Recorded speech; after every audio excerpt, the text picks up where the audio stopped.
အခုလက်တလို့ဆိုလာဈေးကွက်အတွင်းမှာဆိုရင်နာမည်ကြီး brand တစ်ခုက brand မီတူအသုံးပြုပြီးအရေးတွေးမပြည့်မီတဲ့ဆိုလာပန်နယ်များထွက်ရှိနေပြီးတော့ running ကိစ္စအရှုပ်ရှင်းဖြစ်နေတာကိုလူကြီးမင်းတို့အားလုံးလည်းသိပြီးကြမိထင်ပါတယ်။ဆိုလာပန်နယ်တွေကိုဝယ်ယူတဲ့အခါမှာဆိုရင် running serial number authorized dealer ကိုတေချာလေးစစ်ဆေးဖို့အရေးကြီးပါတယ်။ဆိုလာပန်နယ်တွေကိုရေးချဲ့ဝယ်ယူတဲ့အခါမှာဈေးသက်တာထက် quality ကောင်းဖို့ကပိုပြီးတော့အရေးကြီးပါတယ်။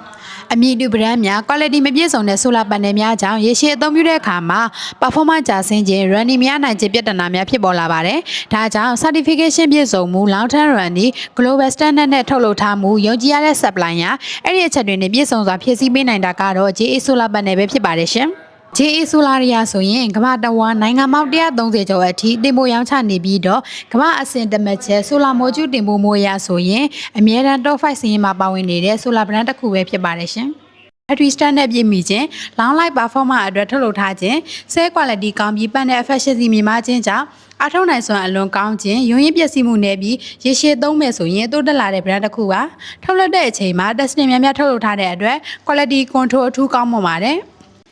ညီမတို့ရဲ့ Universal Solar မြန်မာကနေကိုယ်တိုင် authorize ယူထားတဲ့ JA Solar brand ကိုရွေးချယ်ဝယ်ယူနေဆိုရင်တော့မန္တလေးမြို့36လမ်းနီ5859လမ်းကြားသို့လူကိုယ်တိုင်လာရောက်ဝယ်ယူနိုင်တယ်လို့ Viber number 3995909926တို့မှတက်ဆင်လဲအသေးစိတ်ဆက်သွယ်စုံစမ်းမြင်ပြီးတော့ဝယ်ယူရရှိနိုင်ပါတယ်ရှင်။ပြန်ရောက်မဲ့ဆိုင်ရှင်တွေပြန်ရောက်သမားတွေအတွက်လည်းပလက်လိုက်အထူးတည်တံ့ဈေးတွေအများဈေးတွေနဲ့စီစဉ်ပေးထားပါသေးတယ်ရှင်။